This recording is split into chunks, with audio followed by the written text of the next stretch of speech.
Episode 17 స్వర బేతాళం. క్రితం ఎపిసోడ్లో ఫోన్ కాల్లో మాట్లాడిన వాచ్మెన్ పైన కంపెనీ మేనేజర్ ఉన్నాడో లేడో చూడడానికి వెళ్ళగా సాగర్ కింద పోర్షన్కి వెళ్ళి తాళం తీసి టాయిలెట్ మొత్తం వెతగ్గా అతనికి టైల్స్ మధ్య ఖాళీ కనిపిస్తుంది. సుందర్లాల్ కబోర్డ్లో వెతికి తాళం తీసి ఆ టైల్స్ మధ్యలో పెట్టి అందులో ఏవో కోడ్స్తో నిండి ఉన్న పేపర్స్ అన్నిటినీ చూసి వాటిని తన డైరీలో నోట్ చేసుకుంటాడు. తలెత్తి పైకి చూడగా అతనికి 2 సూట్ కేసులు కనిపిస్తాయి. వాటిని ఓపెన్ చేసి చూస్తే ఒకదానిలో మాత్రమే కొన్ని పేపర్స్ లభిస్తాయి. ఇంటికి తీసుకువచ్చి స్టడీ చేసిన సాగర్కి టెలిఫోన్ నెంబర్ బుక్, నావ తాలూకా బ్లూ ప్రింట్, కొన్ని ఉత్తరాలు శివరాం పేరిట ముంబై నుంచి ప్యారిస్కి పి రామకృష్ణ ద్వారా చేరినట్లు కూడా గమనిస్తాడు.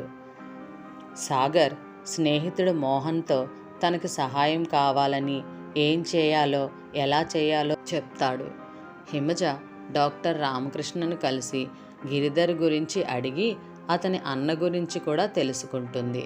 Sagar Venus imports and exports ఆఫీస్లోకి దొంగచాటుగా వెళ్ళి ఫైల్స్ అన్నీ ఒక్కొక్కటిగా చదివినా ఏమీ ఇన్ఫర్మేషన్ దొరకదు.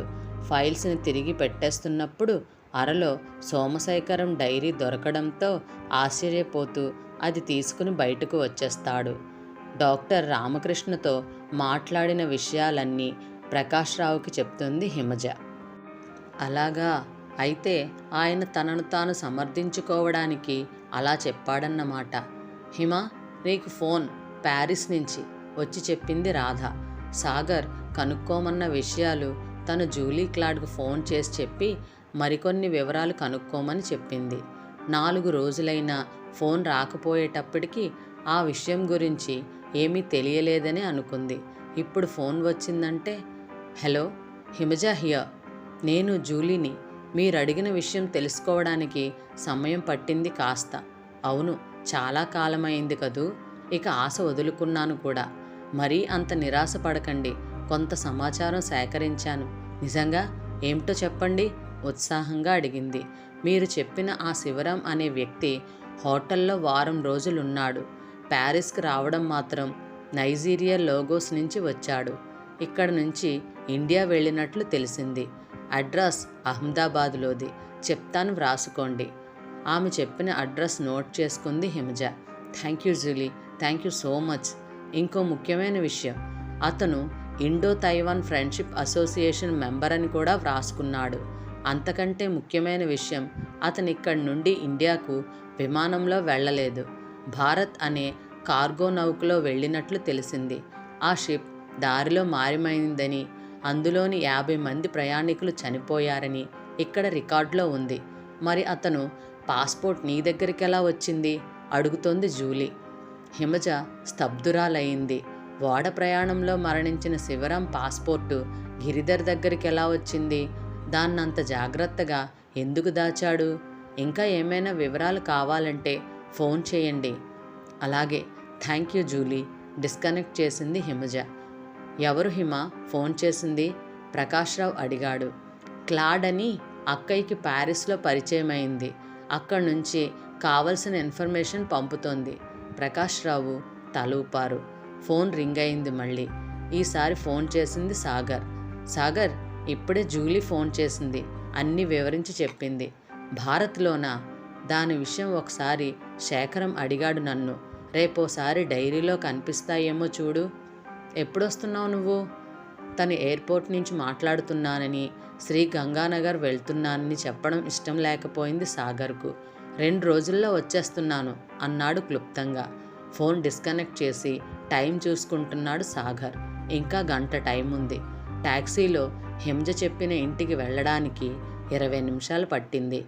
అహ్మదాబాద్ మెయిన్ రోడ్లో చాలా అధునాతనమైన బంగళా అది.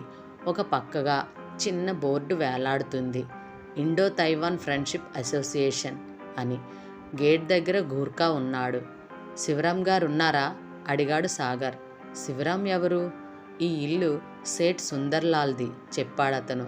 సేట్ సుందర్లాల్ వీనస్ ఇంపోర్ట్స్ ఎక్స్పోర్ట్స్కి భాగస్థుడు. సారీ, తప్పు అడ్రస్ అనుకుంటాను. వెనక్కి తిరిగాడు సాగర్. చిన్న తీగ కనబడింది. లాగాడు.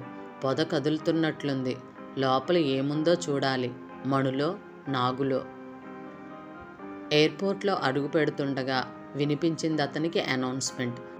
తను ప్రయాణం చేయవలసిన విమానం 2 గంటలు లేటు అని. సాగర్ సమయం వృధా చేయదలుచుకోలేదు. Controller of imports and exports ఆఫీసుకు చేరుకున్నాడు అరగంటలో. అక్కడ తెలిసింది అతనికి సేట్ సుందర్లాల్కి వీనస్ ఇంపోర్ట్స్ అండ్ ఎక్స్పోర్ట్స్లో భాగం కాకుండా విడిగా శక్తి గన్ ఫ్యాక్టరీ ఉందని, అది రాజస్థాన్లోనేనని. Directorate of defence production office అక్కడికి దగ్గరలోనే ఉండడం అదృష్టం. అక్కడ ఆ ఫ్యాక్టరీకి సంబంధించిన ఫైలు చాలా పెద్దదే ఉన్నది. ఆ ఫ్యాక్టరీ 3 సంవత్సరాల క్రితమే ప్రారంభించబడింది. మొదట్లో కేవలం 500 గన్స్ తయారు చేయడానికి మాత్రమే అనుమతి ఉంది. అది ఇప్పుడు 5,000కు పెరిగింది. శక్తి గన్ ఫ్యాక్టరీలో రివాల్వర్లు తయారు చేయడానికి అనుమతి కోసం ప్రయత్నిస్తుంది.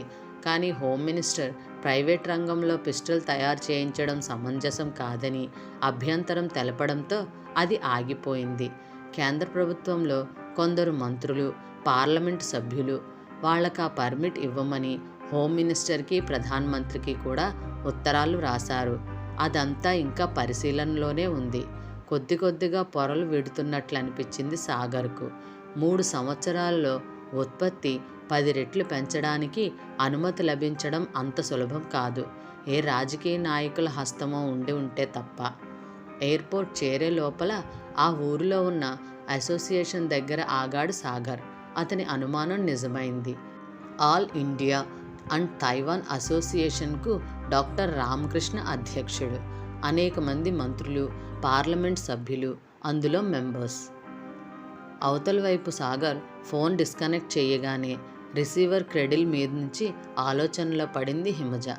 శేఖరం డైరీలకు అంత ప్రాముఖ్యం ఉందని తెలిస్తే జాగ్రత్తగా వెతికేది. అసలు అవి ఇప్పటిదాకా ఇంట్లో ఉన్నాయన్నది సంశయమే. పద్మజ వాటినంత సీక్రెట్గా దాచి ఉంటే తప్ప. సీక్రెట్ ఏదో లీలగా గుర్తు. జ్ఞాపకాల పొరల అడుగుల్లో చిన్నపిల్లగా ఏడుస్తూ పద్మజ దాచిపెట్టిన బొమ్మ కోసం వెతికిన సన్నివేశం. ఎలా మర్చిపోయింది తను? హిమ మృదువుగా పిలిచాడు ప్రకాశ్రావు. తలెత్తింది హిమజ. ఆ గదిలోనే ఆయన కూర్చుని చదువుకుంటున్న విషయం మర్చిపోయింది. ఇలా వచ్చి కూర్చో అమ్మా, ఆప్యాయంగా పిలిచారాయన. ఇందాకటి నుంచి చూస్తున్నాను. ఏమిటి దీర్ఘాలోచనలో పడ్డావు? అంకుల్ ఏదో అడగబోయి సంశయంగా ఆగిపోయింది. శేఖరం, పద్మజ ఎప్పుడూ ప్రకాశ్రావు గారి సలహా తీసుకోవడం ఆమెకు తెలుసు. కానీ ఈ విషయం ఆయనకు తెలుసో లేదో. రాధా నువ్వు ఎక్కడికో వెళ్ళాలనుకున్నారు గదూ? రాధ ఎదురు చూస్తున్నట్లుంది. వెళ్ళిరామ్మా, తర్వాత అడుగుదూగానిలే అడగాలనుకున్నది అన్నారాయన. హిమజ సందేహించడం గమనించి, అదే ఆయనలో ప్రత్యేకత. ఎవరి విషయంలోనూ జోక్యం చేసుకోరు. ఏది చెప్పమని బలవంతం చేయరు. సహాయాన్ని కోరిన వాళ్లకు కాదనకుండా చేయూతనందిస్తారు, చేస్తారు.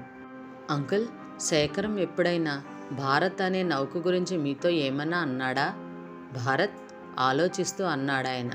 ఊహు లేదే. అన్నట్లు పద్మజ ఒకసారి ప్రస్తావించింది ఆ విషయం. అనేక అనుమానాస్పదమైన పరిస్థితుల్లో మునిగిపోయిందని, దాని గురించి శేఖరం విచారణ చేస్తున్నాడని, తర్వాత ఏం జరిగిందో తెలియదు. ఆ ప్రస్తావనే రాలేదు. మళ్ళీ ఇప్పుడు నీకెందుకు వచ్చిందా అనుమానం అడిగారాయన. ఏం లేదు, సాగర్ తెలుసుకోమన్నాడు. శేఖరం డైరీలు కనిపించడం లేదు. రేపోసారి ఇంటికి వెళ్ళి వస్తాను. అలాగే వెళ్ళు, కానీ అనవసరమైన ఆలోచనలతో నీ ఆరోగ్యం పాడు చేసుకోకు, మృదువుగా మందలించారాయన. హిమజ కదలబోతుంటే ఫోన్ మోగింది. ప్రకాశ్రావు మాట్లాడుతున్నాడు. తనకి కాదనుకుని దిగబోయింది. హిమ, నీకే ఫోన్. సాగర్ తన కోసం ఇక్కడికెందుకు ఫోన్ చేశాడా అని ఆశ్చర్యపోయి వెళ్ళి రిసీవర్ అందుకుంది. నీ కోసం చాలా చోట్ల ప్రయత్నించాను హిమ. ఏమిటి సాగర్, ఏమైంది? ఫ్రాన్స్ నుంచి ఇప్పుడే వార్త వచ్చింది. జూలీ క్లాడ్ని నిన్న రాత్రి ఆమె అపార్ట్మెంట్లో ఎవరో హత్య చేశారట. హిమజ చెయ్యి వణికింది. రిసీవర్ జారిపోయింది. నో నో నో తనలో తనే గొణుక్కుంది. కారణం సరిగ్గా తెలీదు, కానీ ఎందుకో క్లాడ్ హత్యకి కారణం తమ పరిశోధనే అని ఆమె మనసు చెబుతోంది. సాగర్ హోటల్ గది కిటికీ దగ్గర కూర్చుని సరిగ్గా 2 గంటలయింది. ఎదురుగా రోడ్డుకి యువతల వైపు ఉంది Venus imports and exports office. చాలా పాత బిల్డింగ్ అది. ఒకప్పుడు ఏ రాజవంశీయుల నివాస గృహమో అయి ఉంటుంది. ఎత్తైన ప్రహారీకి మధ్య 4 వైపులా పెద్ద ఖాళీ స్థలం. చాలా వరకు చెట్లు కొట్టేసి చదును చేసినట్లున్నారు. ఒక పక్కన మాత్రం గుబురుగుబురుగా పొదలు పెరిగాయి.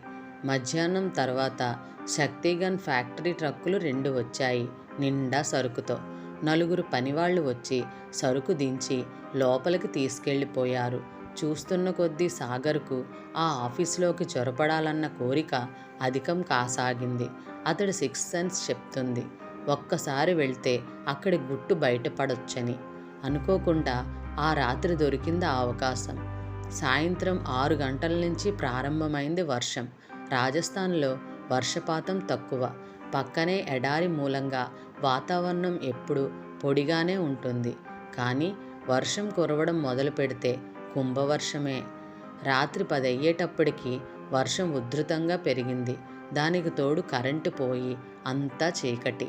ఆ అవకాశాన్ని వదలుకోదలుచుకోలేదు సాగర్. ఆ రోజు సాయంత్రం బజార్లో కొన్న రెయిన్ కోట్ తొడుక్కోకుండా గోడ పైభాగాన గాజు పెంకుల నుంచి రక్షణ పొందేందుకు వినియోగించడం ద్వారా బాగా తడిసిపోయాడు. చీకట్లో పరిసరాలకు అలవాటు పడడానికి 10 నిమిషాలు పట్టింది అతనికి. ముందు వైపున కొద్దిగా వెలుతురు కనిపిస్తుంది. వెనక భాగం అంతా చీకటి. వెనక గదిలో ప్రవేశించాడు సాగర్. చాలా గదులు ఖాళీగా ఉన్నాయి. ఒక గదిలో గన్స్ నీట్గా సర్దిపెట్టి ఉన్నాయి. ముందు వైపు ఆఫీసు గదిలోకి వెళ్ళబోతూ ఆగిపోయాడతను. ఆ గదిలో ఎవరో ఉన్నారు. అతను రిస్క్ తీసుకోదలుచుకోలేదు. మరో గది నుంచి బయట వరండాలోకి వచ్చాడు. అక్కడ దృశ్యాన్ని చూస్తూ అచేతనుడై నిలబడిపోయాడు. 10 మంది మనుషులు చప్పుడు చేయకుండా లారీల్లోకి సరుకు ఎక్కిస్తున్నారు. పైనుంచి పడుతున్న వర్షపు దారలు కానీ, కనీ కనిపించని వెలుతురు కానీ వాళ్ల పనికి అంతరాయం కలిగించడం లేదు.